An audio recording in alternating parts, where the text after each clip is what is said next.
prečat bezzakonnie, Tie oda, onegovite patišta. Isuse, caru, Tebe veličame, i Tvoje pogrebenie i stradanje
Низ вертикалата, низ архивите на земјата и низ архивите на свеста, значи, се провлекува Македонија како нешто кое е и легенда и стварност.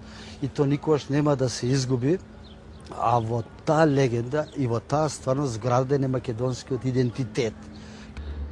There's a woman here who truly knows where the most powerful place in the world really is. Holy power you can find in your heart. It's not important where you are, the place or the time. Just God is inside in the heart. Everywhere you can feel God. You can feel in all the creation in the world.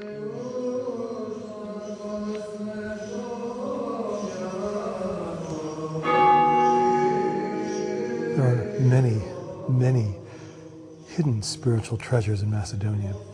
And this is but one, but it certainly is a magnificent one. This is the Church of Holy Mother, one of a trinity of churches that holds sacred pieces. This particular church is renowned because it holds a piece of the cross of Jesus Christ.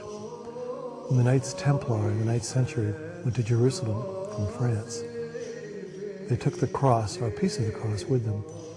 And on their journey back through Constantinople up the Via Ignatia, they spent a winter in this church. And they left a splinter of the cross, which is now in a sarcophagus behind that wall.